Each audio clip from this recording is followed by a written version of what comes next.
Hello friends, പുതിയൊരു വീഡിയോയിലേക്ക് എല്ലാ കൂട്ടുകാർക്കും സ്വാഗതം.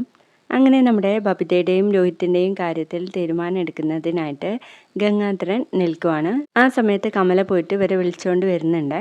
വന്ന ഉടനെ എന്താണെങ്കിലും ചോദിക്കുകയാണ്, എന്താ നിങ്ങളെ ഭാവി പരിപാടിയും ചോദിക്കുമ്പോൾ രോഹിത് പറയും, എനിക്ക് എഞ്ചിനീയറിംഗ് കംപ്ലീറ്റ് ചെയ്യണം, ഞാൻ ഡിഗ്രി ഫസ്റ്റ് ഇയർ ആയിട്ടുള്ളൂ എന്ന് ബബിത പറയുമ്പോൾ ഗംഗാധരൻ പറയും, ഞാൻ അതല്ല ചോദിച്ചത്, നിങ്ങൾ ഇവിടെ തന്നെ താമസിക്കാനാണോ അതോ നിങ്ങളെ വീട്ടിലേക്ക് തിരിച്ചു പോകാൻ വല്ല ഉദ്ദേശമുണ്ടോ എന്ന് ചോദിക്കുകയാണ്. അത് കേൾക്കുന്ന ബബിത പറയും, ഞങ്ങൾ എന്തിനാ അങ്ങോട്ടേക്ക് തിരിച്ചു പോകുന്നത്, ഇവിടെ ആരാ ഉള്ളതെന്ന്, നിങ്ങളുടെ അച്ഛനില്ലേ, ചത്തുപോയ അയാള് എന്ന് ചോദിക്കാട്ടോ ഗംഗാധരൻ. അച്ഛൻ ഉള്ളതും ഇല്ലാത്തതൊക്കെ കണക്കാണ്, അച്ഛൻ ഇപ്പോൾ അവിടെ ഉള്ളവള് മതിയല്ലോ അലീന, ഞങ്ങളൊന്നും അച്ഛൻ്റെ ആരുമല്ല, ഞങ്ങൾ അങ്ങോട്ടേക്ക് തിരിച്ചു പോകണമെന്നുണ്ടെങ്കിൽ അലീന അവിടെ വേണ്ടാന്ന് പറയാൻ കേട്ടോ ബബി. ബാലേന്ദ്രന്റെ മകളാണവൾ, അവളെ അനാഥാലയത്തിലും നിങ്ങളെ ബംഗ്ലാവിലും താമസിപ്പിച്ചിട്ട് എന്തെങ്കിലും നീതി ലഭിക്കാനുണ്ടോ എന്ന് ചോദിക്കാണ്. അപ്പൊ തന്നെ രോഹിത് പറയുന്നുണ്ട് കേട്ടോ, അനാഥാലയത്തിൽ വേണ്ട, മറ്റെവിടെങ്കിലും താമസിപ്പിച്ചോട്ടെ, കടപ്പാട്ടൂര് വേണ്ടാന്നേ ഞങ്ങൾ പറഞ്ഞിട്ടുള്ളൂ.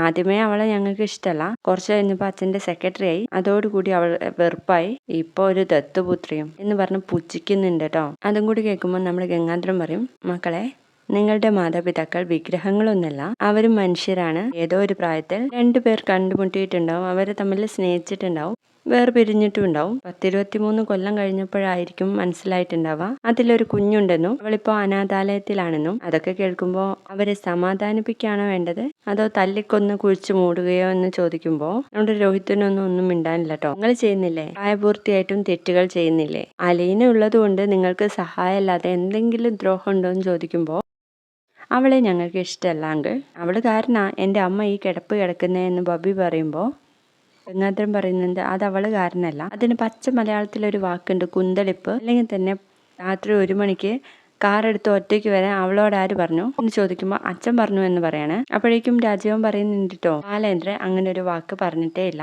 ഇതൊക്കെ നീ ഊഹിച്ച് പറഞ്ഞതല്ലടി എന്ന് ചോദിക്കുമ്പോൾ ബബിത ഒന്നും മിണ്ടുന്നില്ലേ. അതുകൊണ്ട് നിങ്ങൾ ഇവിടെ നിൽക്കണ്ട, ഇത് നിങ്ങളുടെ വീടൊന്നല്ല, നിങ്ങൾ കടപ്പാട്ടൂരിലേക്ക് തന്നെ തിരിച്ചു പോകണമെന്ന് പറയുമ്പോൾ നമ്മുടെ രോഹിത് പറയുന്നുണ്ട്, ഞങ്ങളെ ഇങ്ങോട്ട് കൊണ്ടുവന്നത് ശിവനങ്കിളാണ്, ശിവനങ്കിൾ പറഞ്ഞാൽ തിരിച്ചു പോവാന്ന്. അപ്പൊ ശിവൻ വന്നിട്ട് പറയും, മുതിർന്നവർ തമ്മിലുള്ള വഴക്കിനിടയിലാണ് നിങ്ങളെ എനിക്ക് ഇങ്ങോട്ട് കൊണ്ടുവരേണ്ടി വന്നത്, പക്ഷെ ആ വഴക്ക് ഇപ്പൊ അവസാനിച്ചിരിക്കുന്നു, അപ്പോൾ നിങ്ങൾ അങ്ങോട്ടേക്ക് പോകുന്നതാ നല്ലത്. ഇന്നോ നാളെയോ പോകണമെന്ന് ഞാൻ പറയുന്നില്ല, പക്ഷെ നിങ്ങൾ അങ്ങോട്ടേക്ക് പോയേ പറ്റുള്ളൂ, ഇത് നിങ്ങളുടെ വീടല്ല.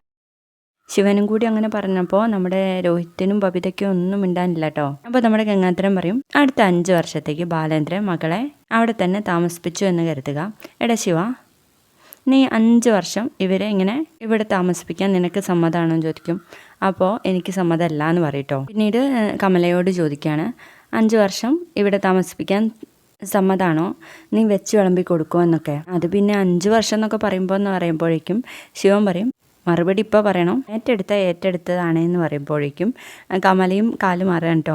അയ്യോ, 5 വർഷമൊന്നും എനിക്ക് പറ്റത്തില്ല, വേണമെങ്കിൽ 5 മാസം നോക്കാന്ന്. അപ്പോൾ ഗംഗാധരൻ പറഞ്ഞു കൊടുക്കുന്നുണ്ട്, നിങ്ങൾ നന്നായിട്ടൊന്ന് ആലോചിക്കുക, എന്നിട്ട് അങ്ങ് തീരുമാനിക്കുകയെന്ന്. അങ്ങനെ ഇവര് പോയിട്ട് റൂമിലിരുന്ന് ആലോചിക്കുകയാണ് കേട്ടോ. ആ സമയത്ത് ഹരി വന്നിട്ട് പറയും, കോച്ചച്ഛനും അച്ഛനും അങ്ങനെ പറഞ്ഞു എന്ന് വെച്ചിട്ട് നിങ്ങൾ ഇവിടുന്ന് പോകണ്ട എന്നൊക്കെ അങ്ങ് പറയുമ്പോഴേക്കും നമ്മുടെ കമലയും കൂടെ അങ്ങോട്ടേക്ക് വരിക. എന്താ ഇവിടെ ഗൂഢാലോചന എന്ന് ചോദിച്ചിട്ട്, ഇത് ഗൂഢാലോചന ഒന്നല്ല, ഇവരിവിടെ ഒന്ന് പോകുന്നതിനെ കുറിച്ച് വല്ലാത്ത സങ്കടത്തിലമ്മേ ഞങ്ങൾ പറയുമ്പോൾ നമ്മുടെ കമല പറയും, അതിനിപ്പോൾ എന്തിനാ സങ്കടം, നിങ്ങളോട് ഇന്നോ നാളെയോ പോകണമെന്ന് പറഞ്ഞില്ലല്ലോ, നിങ്ങളോട് ആലോചിക്കാനല്ലേ പറഞ്ഞോളൂ എന്ന് പറയുമ്പോഴേക്കും നമ്മുടെ രോഹിത് പറയും, എനിക്ക് കടപ്പാട്ടൂരിലേക്ക് പോകുന്നതേ ആലോചിക്കാൻ വയ്യ, മറ്റെവിടേക്കെങ്കിലും പോകും എന്നങ്ങ് പറയുന്നത് കേൾക്കുമ്പോൾ കമല പറയും, നിങ്ങൾ ഇവിടെ നിന്ന് പോണ്ട, ഇവിടെ കുറച്ചു കാലം നിൽക്ക്, അപ്പോഴേക്കും നിങ്ങളുടെ അച്ഛൻ വിളിച്ചുകൊണ്ട് പോകാൻ വരുമോ നോക്കാം എന്ന് പറയുമ്പോൾ നമ്മുടെ രോഹിത് ചോദിക്കുന്നുണ്ട് കേട്ടോ കമലയോട്, ആന്റിക്ക് എന്തെങ്കിലും ബുദ്ധിമുട്ടുണ്ടോ ഞങ്ങൾ ഇവിടെ നിൽക്കുന്നതിൽ എന്ന്. എനിക്ക് എന്ത് ബുദ്ധിമുട്ട്, ഞാനും ശിവേട്ടനും ചേർന്നാണല്ലോ നിങ്ങളെ ഇങ്ങോട്ട് കൊണ്ടുവന്നത് എന്ന് പറയുമ്പോഴേക്കും ഹരിയും കൂടെ സപ്പോർട്ട് ചെയ്യട്ടോ, ഞാനും ഉണ്ടായിരുന്നല്ലോ, ഞാനും ഉണ്ടടി നിങ്ങളുടെ കൂടെ എന്ന്.